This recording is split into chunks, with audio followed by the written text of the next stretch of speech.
everyone. Welcome to AR Pro Academy. Today's discussion is in continuation of our enhancement of professionalism, what we have been talking from last few sessions. In the last few sessions, as I said, in this aspect, we have done 4 videos, which consisted of 3 videos in respect to root cause analysis and defect acquaint. How to do root cause analysis and how to record it as a defect acquaint. There were 3 different unique problems which we normally get in the field that was discussed.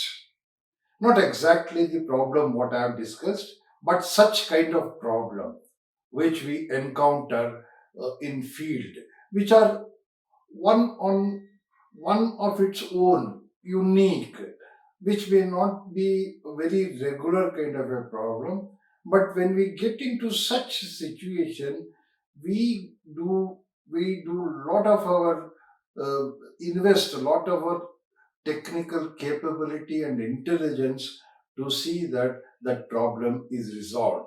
Such a problem which is unique in nature, that falls under 3 category, as I said. The 3 categories which we have discussed in the earlier episode, hope all of you recollect it. One is problem encountered by external material. Second, a problem which was in the vehicle, which might be unique. Then the third problem, which was again a minor negligence, by which complication became got in place, and it was resolved.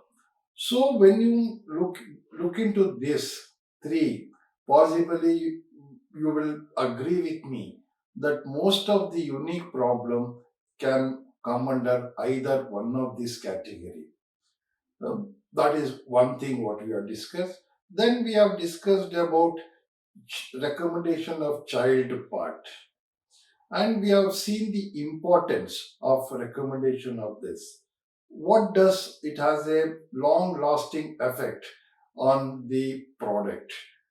The As we discussed, we said there is always an ongoing effort, ongoing thinking that how the cost of maintenance of the vehicle can be under control to have a competitive edge of the product. So in that we discussed that what a vital role, what an important role this child part, which we recommend, could play in bringing down the maintenance cost, thereby enhancing the customer satisfaction. That we have discussed. Today, in continuation of that, our professional enhancement, I am talking about quality inspection report or a quality enhancement report, whatever name you can name it, we will be discussing about that one. So before going to that, let me talk about something with little away from this subject for better understanding. For every manufacturer, we all know every manufacturer endeavors always continues to see that what best product they can give to customer up to his expectation, up to their satisfaction, how we can deliver so that our share keeps on maintained or increased. That is everybody's. That is what is known as competition, and this keeps happening. How can that be done? Every manufacturer has a large setup, large investment in research and development. There, in research and development, they keep on coming with great new innovations, new designs, new product launches, all that they do it. How it is done? Initially, there will be some small survey. For example, in the field, what is the choice of the customer? What kind of preferences they have in the current scenario? What is the requirement of the environment which suits a particular product? They have a small, say around a small survey. Then they will conceptualize a idea. They think, okay, if we have these things, possibly the acceptance of this product will be far better. They conceptualize that idea, then they bring it to drawing board, draw kind of a this thing. Then they make a clay model of it, then a mock model of it.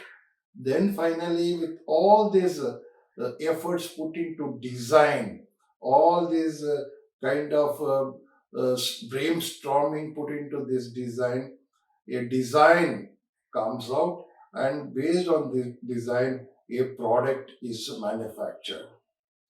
This product then brought to the field and it is launched, and it is further goes on its path. Now let me recollect and tell you one more thing while I'm talking about research and development.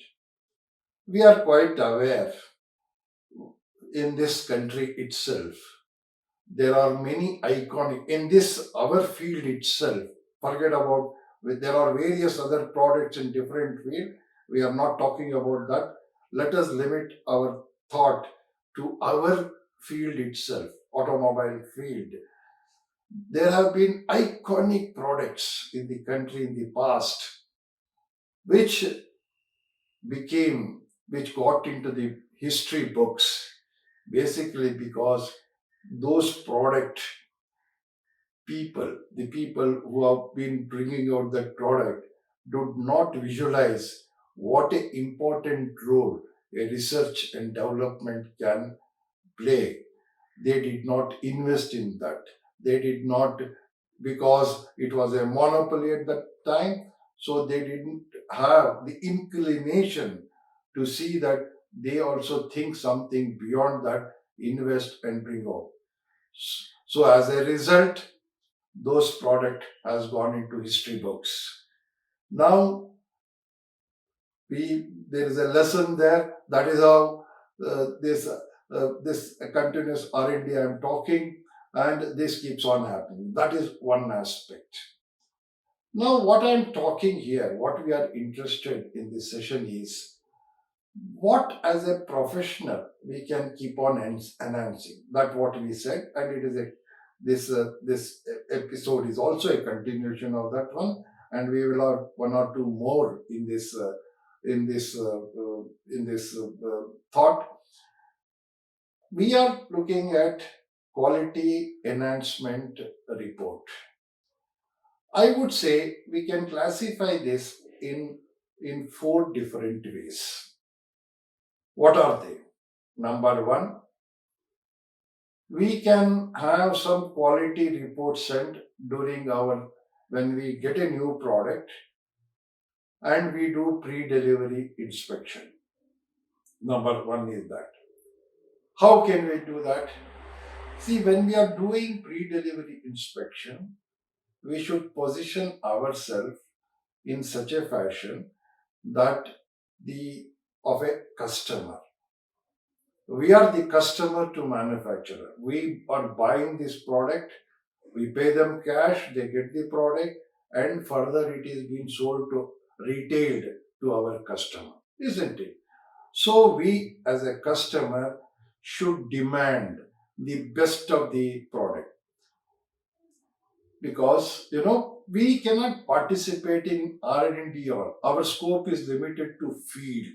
Okay, in field, whatever we can suggest, or whatever we come across, or whatever we conceive, that has to be communicated to manufacturer. We have a product, and our scope of understanding limits to that product, and within the scope of that we have many things to do that we are discussing today. Now, as I said, the number one is pre-delivery inspection. We have to take a position of customer. And while doing PDI, we should take every minor issues which we feel. If it is directly given to the customer, it would have not been the right way of what selling a product. Might be a mud flap which is not fitted correctly, very negligible, many things. That is why PDA is there. PDA is basically there that final touches, final corrections, small changes should be effectively done before delivering to customer in a right shape and condition as per a expectation of a new product. That is the purpose. Now, while doing so, whatever issues we come across, we have, as a responsibility, we have to correct and give it to customer. But at the same time, whatever we have encountered, that has to be what you call that report has to be sent to OEM. We should not limit ourselves correcting and delivering. This is one kind of the report which will make a difference in getting quality product. For example, during transportation of of these in paint trucks and all, there might be minor scratches in the vehicle. If we tell this manufacturer, those correction can be taken and the product may come as simple as that. But because it is simple, we should not limit not sending this report. We should do it. The second, already one of our community member has spoken in Reva program while he was talking about warranty procedure. We come across a lot of problems either due to workmanship or due to material, which we claim it under warranty and we carry out the repair fee of the cost to the customer. So here there are a lot of compulsion that we have to send all the details, the entire details of that nature of problem, then only our warranty is accepted and we get reimbursement. We should not limit because that kind of a compulsion is there. That is why we are doing that in that form. We should not have that kind of a mindset. There might be some other things which we immediately come to our mind during the in the field during servicing or customer complaint, which may not warrant for warranty claim, but it may affect the performance or which may affect the comfort of the customer. Those kind of report also we should take a full details of it and keep forwarding to manufacturer so that those correction can happen. And during that REVA program, it was very clearly explained if is what would be the implications of getting these correct details of the failures so that it can be studied well and they can have a analysis of that issue. They can bring in certain changes, certain modification which can be affected in the production lane, as well as some guidelines may come in the field which may carry out so that the product, the entire range of product gets over that problem. That is the second thing. The third thing is, as a technical person, as a technical authority in the field, we come across while maintaining the vehicle or while doing certain activity on customer vehicle, we come across certain small things which we feel could have been in a better way, which would have done done good to the product. We do encounter such things and we discuss in our normal circle. Many times it is, if you see any service people join together, they keep on talking about so many issues because they are so involved in that. But we limit discussing within ourselves and do nothing about it. That is not the right way. we should see that these information are shared with our manufacturer, so that if possible those whatever enhancement development can be put in place, and the next product what we get, we will have a better product with those correction put in place.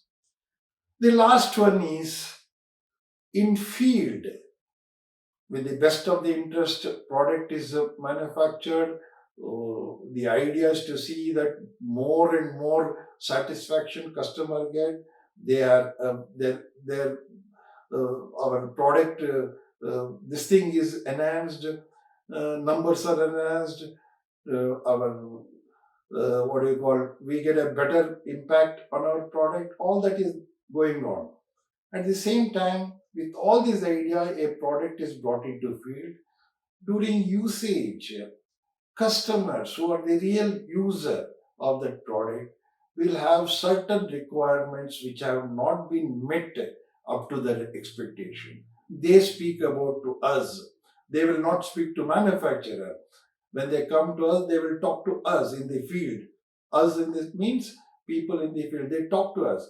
We should not limit ourselves by listening it, participating in that. We have to take a step ahead and see that these kind of whatever feedbacks we get from the real user of the vehicle, we should continuously keep sharing with the manufacturer, so that if possible, if it is it can be taken care, we will have a better product in future. So these are all the certain things what I call quality inspection report or quality enhancement report. We should keep sending it. One more thing I have been telling continuously in this series always is, we should not look in kind of a, it is appreciated, they will somebody will appreciate our hard work. We should not look for that kind of a appreciation. We should take it as a technical capable person.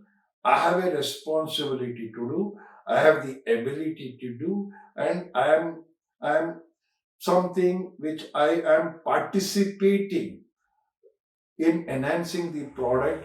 For that I am doing. With that kind of a mindset, we should keep sending.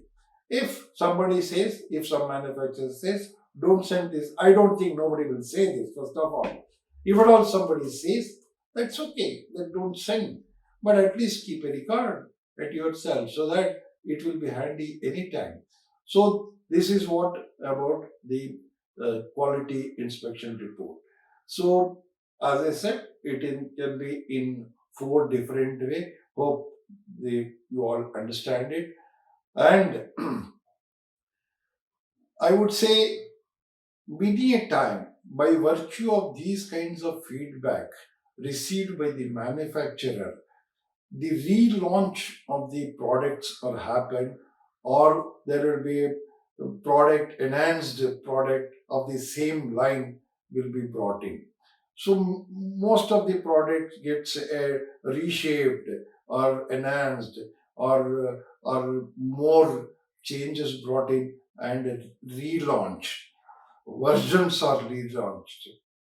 So that is basically because they get these kind of feedbacks, and those things are incorporated and brought into field. Thank you for the day. Be safe. Keep smiling.